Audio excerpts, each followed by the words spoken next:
या गाण्यावरती काही लोक रात्री बेभानपणे नाचली बरं का, असं मी पाहिलं. लोक नाचतात, त्याचा राग आला का? मग दाढी काढा, तुम्ही दाढी काढा ना. तुम्हाला दाढीच्या विषयी एवढं, स्वतःच्या दाढीविषयी म्हणजे सगळ्या दाढ्या माझ्याच आहेत, किंवा ज्या दाढीवाल्यावरती कोणी काय म्हणतंय ते माझ्यावरच बोललं जातंय असं त्यांच्या समर्थकांना वाटत असेल, तर त्यांच्या समर्थकांनी दाढ्या सपासट करून टाकाव्यात. महाराष्ट्रामध्ये मी गृह खात्याच्या चर्चेवर राज्यसभेत जे भाषण केलं त्यात मी असं म्हणालो होतो अमित शहांसमोर, की अमित शहानी किंवा या गृहमंत्र्यांनी देशाचं पोलीस स्टेट केलंय. पोलीस स्टेट म्हणजे पोलिसांच्या दबावाखाली सुरू असलेलं राज्य. पण महाराष्ट्र हा त्याला अपवाद आहे. महाराष्ट्र हे गुंडा स्टेट आहे. महाराष्ट्र हे गुंडा राज आहे. आणि संपूर्ण महाराष्ट्राचा बीड करण्याचा चंग काही लोकांनी बांधलेला आहे. एक बीड नाही, संपूर्ण महाराष्ट्राचा बीड करण्याचा प्रयत्न सुरू आहे. काल मुंबईत रात्री जो प्रकार घडलेला आहे कुणाल कामराच्या बाबतीत, कुणाल कामरा हा एक लेखक आहे, स्टँडअप कॉमेडियन आहे, वक्ता आहे. तो स्वतःचे शो करत असतो, राजकीय व्यंगात्मक टीका टिप्पण्या करत असतो. त्याने आमच्यावरही केलेले, त्यांनी आमच्यावरही टीका टिप्पण्या केलेल्या आहेत, आमच्या नेत्यांवर केलेल्या आहेत. काल त्याचं एक गाणं प्रसिद्ध झालं, त्याचं एक पॉडकास्ट प्रसिद्ध झालं. त्यात तो काय म्हणतोय, खाने की रिक्षा असं काहीतरी आहे ना, खाने की रिक्षा, चेहरे पे दाढी. याच्यामध्ये कोणाला किंवा कोणाच्या लोकांना अस्वस्थ होऊन त्याचा स्टुडिओ फोडून धमक्या देण्याची काय गरज आहे? 50-60 लोक जातात, हातामध्ये लाठाकाठ्या घेतात आणि खार परिसरातील ज्या हॉटेलमध्ये स्टुडिओ आहे ते हॉटेल त्यांनी उद्ध्वस्त केलं. या महाराष्ट्राला एक कमजोर गृहमंत्री लाभल्याचं हे लक्षण आहे. माझं देवेंद्र फडणवीस यांना आव्हान आहे की त्यांनी गृह खातं सोडावं. त्यांना झेपत नाही, गृह खात्याचा कारभार त्यांना झेपत नाही किंवा त्याला काम करू दिलं जात नाही. बीडमध्ये काय चाललंय, परभणीत काय चाललंय, नागपूरला काय झालं, दंगली, आणि आता तुमच्या डोळ्यासमोर महाराष्ट्राच्या राजधानीमध्ये एका पॉडकास्टरचा स्टुडिओ उद्ध्वस्त केला. आणि पोलीस काय झोपा काढत होते? तुमचे पोलीस काय करत होते? या महाराष्ट्रामध्ये सेन्सॉरशिप लादली आहे. काय केलंय? आणीबाणी लावली आहे. जर आणीबाणी लावली असेल तर मला स्पष्ट सांगा आम्हाला तुम्ही. हो, या महाराष्ट्रामध्ये आम्ही आणीबाणी लावली.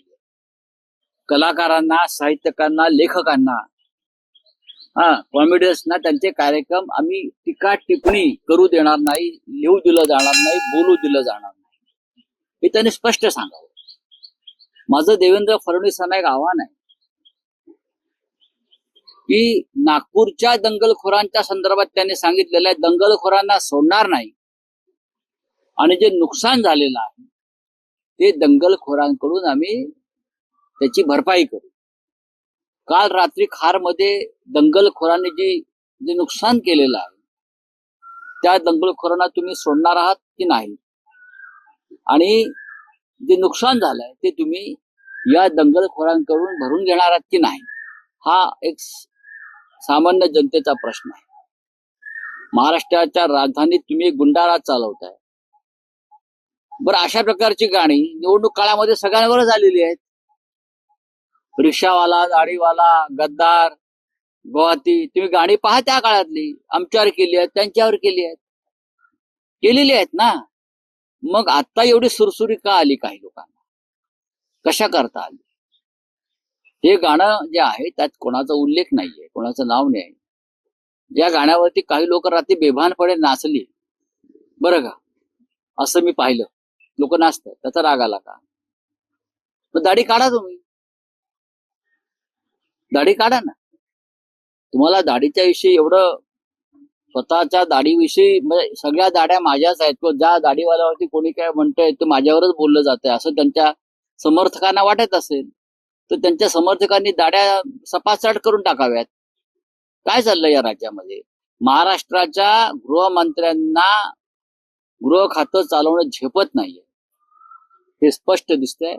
कालच्या घटनेबद्दल मुंबईच्या पोलीस आयुक्तांची बदली व्हायला पाहिजे, ट्रान्सफर व्हायला पाहिजे मुंबईच्या पोलीस आयुक्तांकडून. काय केलं त्यांनी?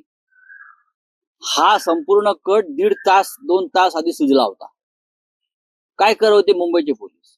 ज्या हद्दीमध्ये, ज्या पोलीस स्टेशनच्या हद्दीमध्ये घडलेला आहे काल प्रकार, त्या पोलीस स्टेशनचे एसीपी, सिनियर पीआय ह्यांच्यावरती ताबडतोब गृहमंत्र्यांनी कारवाई केली पाहिजे. इतका गंभीर प्रकरण आहे. अख्ख्या महाराष्ट्रामध्ये कायदा आणि सुव्यवस्थेच्या बाबतीमध्ये महाराष्ट्राची देशामध्ये अप्रतिष्ठा होते, नाचक्की होते. आणि आमचे गृहमंत्री फिरतायत, भाषणं देत, प्रवचनं देत, इकडून तिकडे तिकडून इकडे. दंगलखोरांवर कारवाई करा आणि काल जे नुकसान झालेलं आहे कुणाल कामराचं, ते दंगलखोराकडून तुम्ही वसूल करा, भरपाई करा. कुणाल कामराला जिवे मारण्याच्या धमक्या येत आहेत, ठार मारण्याच्या धमक्या येत आहेत, सोशल मीडियावर धमक्या दिल्या जात आहेत, तुला सोडणार नाही, तुला ठार करू. हे कोण लोक आहेत? हे कोण? आम्ही धमक्यांना भीक घालत आमच्यासारखे लोक, पण तो कलावंत आहे. त्याला संरक्षण द्या असं मी म्हणत नाही, पण धमक्या देणाऱ्यांवर कारवाई करा. तुम्ही संरक्षण देणार नाही हे आम्हाला माहिती आहे, पण धमक्या देणाऱ्यांवर कारवाई करा.